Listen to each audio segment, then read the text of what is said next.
last program was finding HCF, right? Today we are writing a program to check whether a particular number is perfect or not. Okay? Let's write down the question. No, हाँ बोलो बच्चे. no, your voice is cracking. Maybe due to the network issue, but bear with it. I'm recording the video. I'll share it. If the voice is not proper. So your voice is cracking.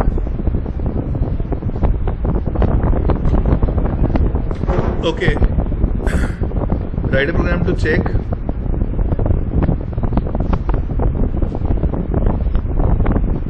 given number is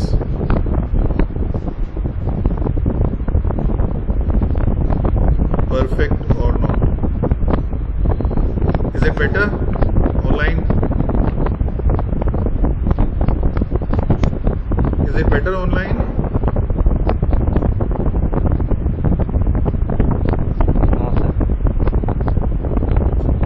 okay so हमें check करना है कि given number perfect है कि नहीं. अब perfect number कौन सा होता है? Perfect number is a number whose sum of divisors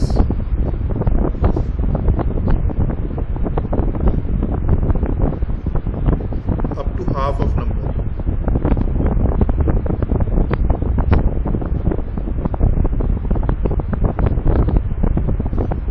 is equal to number itself.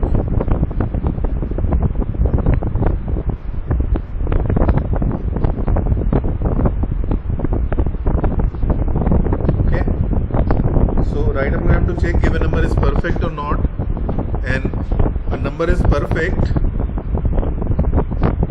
if sum of divisors up to half of the number is equal to number itself.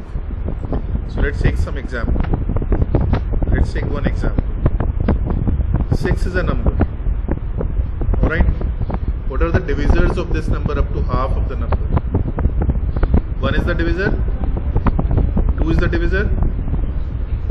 Add them all. So it's a perfect number. Okay? Yes.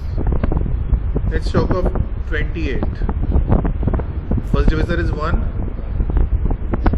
2, 4. Add them all. 28. So it's also a perfect number. Okay? Now how can we make it? So first of all we need a sum that has to be 0 initially, and we'll take the value of n.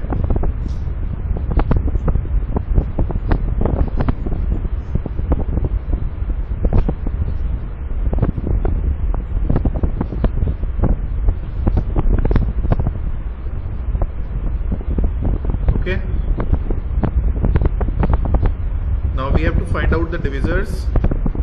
As we know the range, we know it is from 1 to half of the number. It is from 1 to half of the number. So we'll say 1, comma. Can I write n by 2 plus 1? Right? Now we have to find out a divisor. So to find out divisor, we write if n mod I equal to 0. Then I is a divisor. Now what is to be done with divisor? It is to be summed up. So sum का formula लिख लो, हमेशा apply करना है. Sum is equal to sum plus जिसका sum करना है. किसका sum करना है? I का sum करना है. Right? Sum will be done. Now finally at 0 index we check if sum is equal to n, because sum has to be equal to n if it is a perfect number. Print 0.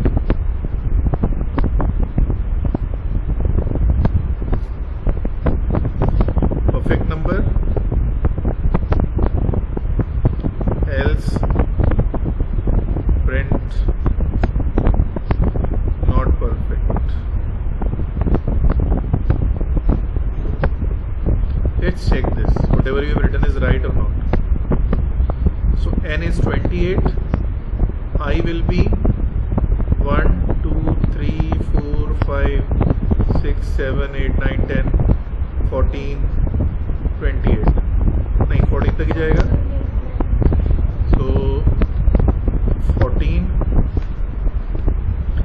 7, 8, 9, 13, 14. And sum is initially 0. Can 1 divide 28? So add 1 to sum. How much sum will be in that case? 1. Can 2 divide it? 1 already है sum में. अब कितना नया जोड़ना है? 2. तो 1 plus 2 कितना हो गया? 3 डिवाइड करता है? नो. 4 करता है? 3 और 4 फिर से जोड़ दीजिए. कितना हो गया? 5 करता है? नहीं. 6 करता है? नहीं. 7 करता है? तो 7 और 7 फिर जोड़ दीजिए और उसके बाद सीधा 14. Finally we have 28 in sum. Since sum and n are equal, so we'll say perfect number, otherwise not perfect number. Is that okay? Today I am starting something new. Okay? And that is called nested if. Nested if तो हम कर चुके हैं. Nested for. ठीक है. सारे senses इकट्ठे कर लो अपने अगले 15-20 मिनट. अभी जो मैं समझा रहा हूँ वो बहुत इंपॉर्टेंट है. Right. Nested for. The meaning of nested for is for inside for. Nested का मतलब होता है जैसे नेस्टेड इफ बोलते हैं तो इफ के अंदर इफ. जो हम नेस्टेड फॉर बोलते हैं तो क्या हो गया? फॉर के अंदर फॉर. तो example,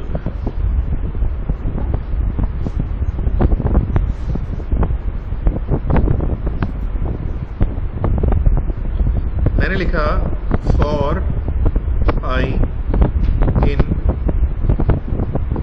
range 1 to 5. How many times this loop will run? 4 times. Then on the next indent I am writing for j in range 1 to 6. How many times? So 4 times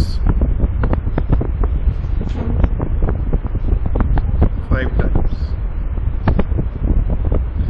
If I am writing some statement here, तो मैं लिख रहा हूँ statement.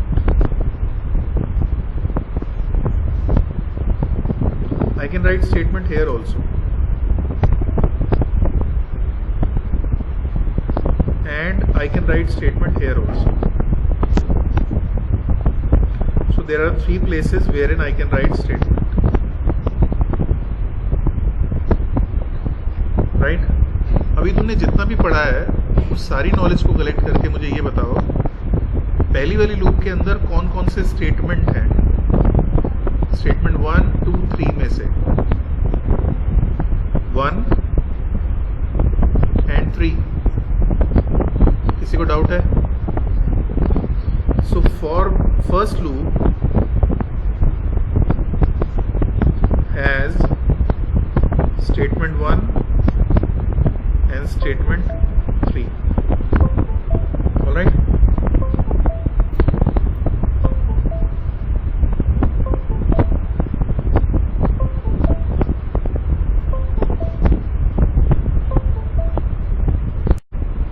That statement 1 and statement 3 is inside first loop, right? So the screen is not visible.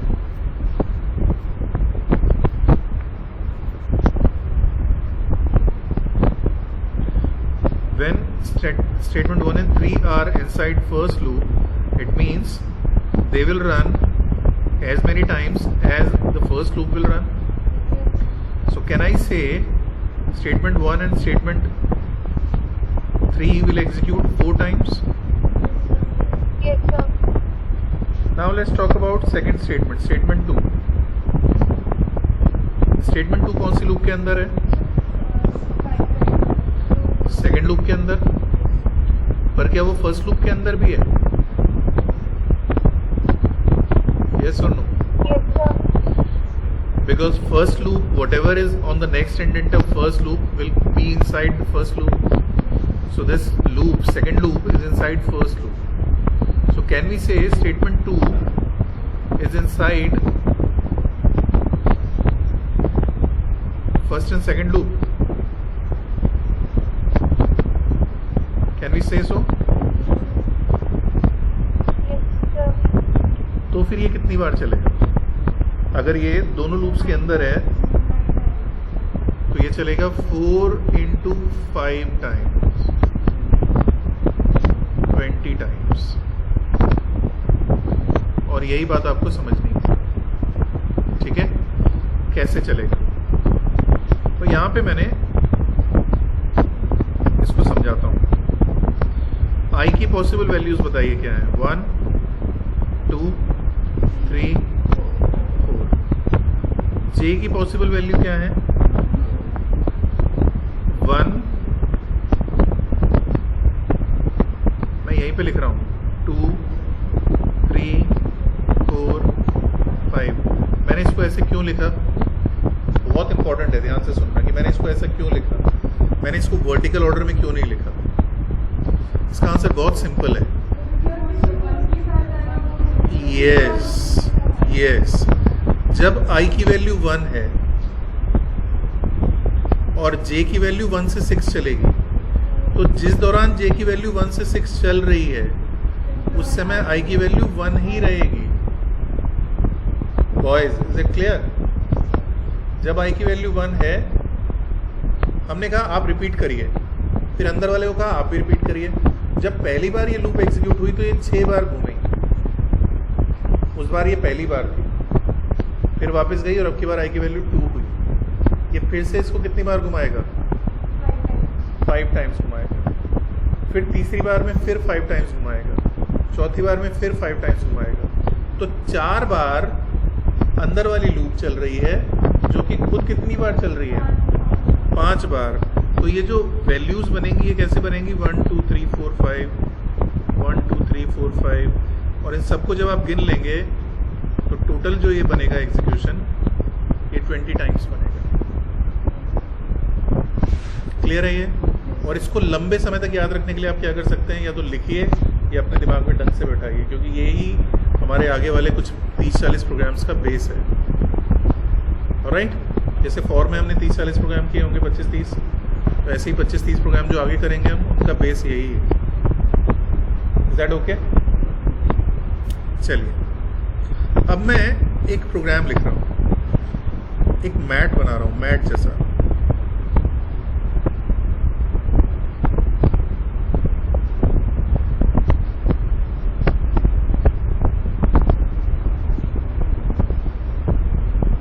How many rows this shape has? Rows? 4 rows. And how many columns? तुमको पता है ना रोज क्या होती हैं, कॉलम्स क्या होती हैं? धीरे धीरे तुम इस बात को भूलने वाले हो. धीरे धीरे तुम भूल जाओगे इसको. तुम ही मुझसे बोलोगे सर ये रोज होती हैं कि कॉलम होते हैं. ठीक है? पर कॉपी को याद रखना अपनी.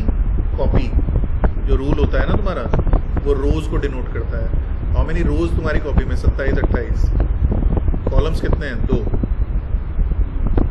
ही कॉलम है ना, एक छोटा सा और एक पूरा डिटेल्ड वाला. ऑलराइट? तो रोज बहुत सारी होती हैं, रोज याद रखना. ठीक है? एक को याद रखोगे दूसरा उसका अपोजिट होगा ऑब्वियसली. कब से गया भाई? तब से. ओके. अब जो नेक्स्ट बात आपको याद रखनी है वो ये रखनी है कि पहली लूप जो होती है, फर्स्ट लूप, वो रोज को हैंडल करती है. Loop first. और जो लूप सेकंड होती है वो कॉलम्स को हैंडल करती है. याद रहेगा? तो कितनी रोज है इसमें? 4 रोज। पहली लूप कितनी बार चलेगी? 4 टाइम्स। इसमें हमें कुछ भी पूछना नहीं है यूजर से। क्यों नहीं पूछना? क्योंकि शेप दी हुई है, कितनी रोज है कितने कॉलम्स हैं ये हम लोग खुद ही निकाल सकते हैं। फॉर आई इन रेंज 1,5 लिख दूं बच्चों। और दूसरे के लिए फॉर जे इन रेंज 1,6। अब यहां पे मैंने लिखा print star comma end is equal to blank, और यहां पर मैंने लिखा प्रिंट। अब एक्चुअली हो क्या रहा है इसको समझते हैं। सबसे पहले इस लूप ने चलना शुरू किया आई ने 1 के लिए, और जे को चलना है 5 बार। और जे को करना क्या है? अलग अलग लाइन में कि एक ही लाइन में? एक ही लाइन में। एक लाइन में क्यों करना है? क्योंकि हमने लिख दिया है कि भाई ऐड मत करो। हमने लिख दिया है ना, ऐड मत करो। तो पहला स्टार, दूसरा स्टार, तीसरा स्टार, चौथा स्टार, और इस तरह से 5 स्टार आ गए। जैसे ही ये 5 स्टार प्रिंट करने की कहानी खत्म हुई, ये लूप खत्म हुई, कौन सा स्टेटमेंट एग्जीक्यूट होगा? प्रिंट वाला। और प्रिंट क्या कर रहे हैं हम? कुछ भी नहीं। तो अगर हम कुछ नहीं प्रिंट कर रहे तो क्या प्रिंट होगा? नई लाइन। क्यों होगी नई लाइन प्रिंट? क्योंकि प्रिंट एक्चुअली जो भी प्रिंट करने को आप देते हैं उसको प्रिंट तो करता है, लेकिन नई लाइन के साथ। तो प्रिंट तो हमने कुछ दिया नहीं, तो ये क्या करेगा? सिंपली कर्सर को नीचे ले आएगा, बस। प्रिंट कुछ नहीं करेगा, कर्सर को नीचे ले आएगा बस। यहाँ से फिर ऊपर गए, और इस बार आई की वैल्यू कितनी होगी बच्चों? 2। और ये फिर अपना इसने काम दिखाया, और ये कितनी बार एग्जीक्यूट हुई? 5 टाइम्स। और इसने काम करना क्या है? जो भी लाइन थी उसको चेंज करे बिना स्टार प्रिंट कर दिया। इसी तरह से जब आई की वैल्यू 3 हुई तो इसने फिर स्टार प्रिंट किए। ये कब तक स्टार प्रिंट करती रहेगी बच्चों? जब तक 4 नहीं हो जाती। अब जैसे ही 4 हुई, काम खत्म, ये शेप रेडी। क्लियर? थोड़ा सा मुश्किल करते हैं इसको। अब मुझे शेप की जगह ये प्रिंट करना है 1 2 3, लास्ट वाला प्रिंट फॉर के इंडेंट पे, 0 पे नहीं 1 पे, ये वाले फॉर के इंडेंट पे। अब मुझे प्रिंट करना है ये 1 2 3 4 5, 1 2 3 4 5, 1 2 3 4 5, 1 2 3 4 5, 1 2 3 4 5। कितनी रोज हैं?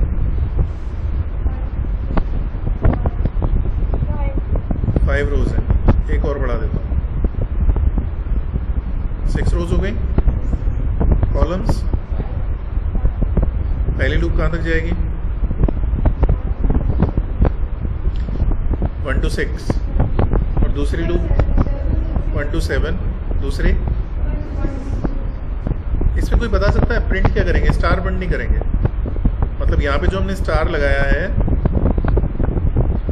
इसकी जगह कुछ और प्रिंट करेंगे। यार आंसर तो तुम सही दे रहे हो, पर बाकियों को समझ में भी आ रहा है कि जे प्रिंट क्यों करेंगे। यहाँ पे पहुंचो। जब आई 1 थी तो 1 2 3 4 5 ऐसा ही कुछ आ रहा है। ये किसकी वैल्यूज थी? जे की वैल्यूज है। ये पक्का समझ में आ गया तुम्हारी? भगवान की कसम, सच में बॉयज ये क्लियर है कि जे को क्यों प्रिंट कर रहे हैं? कोई ऐसा जिसको ये समझ में ना आया हो, प्लीज रेज योर हैंड अगर समझ में नहीं आया कि जे को क्यों प्रिंट कर रहे हैं। बैड, किसी ने भी हाथ नहीं उठाया। तो जे को कब प्रिंट करते हैं? देखो ये पहला कॉलम है, ये दूसरा कॉलम है, ये तीसरा कॉलम है, चौथा कॉलम, पांचवा कॉलम। तो एक तरीका ये याद रखने का, एक तरीका ये याद रखा कि कोई भी रो सिलेक्ट कर लो, और अगर उसमें डिफरेंट चीज़ें हैं तो जे प्रिंट होगा, और सेम चीज़ें हैं तो आई प्रिंट होगा। राइट। तो यहाँ पे जे जो है वो लिख देना इन्वर्टेड कॉमा के बिना, इन्वर्टेड कॉमा के साथ, इन्वर्टेड कॉमा के बिना, क्योंकि अगर इन्वर्टेड कॉमा में लिखोगे तो क्या हो जाएगा, जे ही प्रिंट हो जाएगा। ऑलराइट, तो यहाँ पे क्या करना है हमको, जे प्रिंट करना है। चलो थोड़ा सा रिवर्स इंजीनियरिंग करते हैं।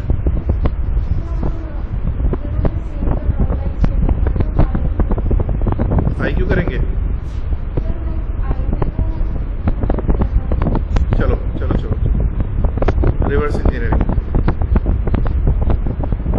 और आई इन रेंज 1,5 और जे इन रेंज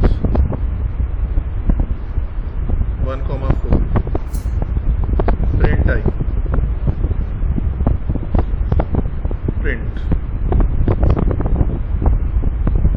आई का लूप कितनी बार चलेगा बच्चों, 1 2 3 4, और जे का लूप 1 2 3 1 2 3 1 2 3 1 2 3। अगर मैं जे प्रिंट करता हूँ तो प्रिंट होगा 1 2 3 1 2 3 1 2 3। अब इसकी जगह मैंने आई प्रिंट कर दिया, तो आई का मतलब इस 1 की जगह 1, इस 2 की जगह भी 1, 3 की जगह भी 1। हाँ, फिर यहाँ पे अब ये सेकेंड रो हो गई, 2 2 2, ऐसे ही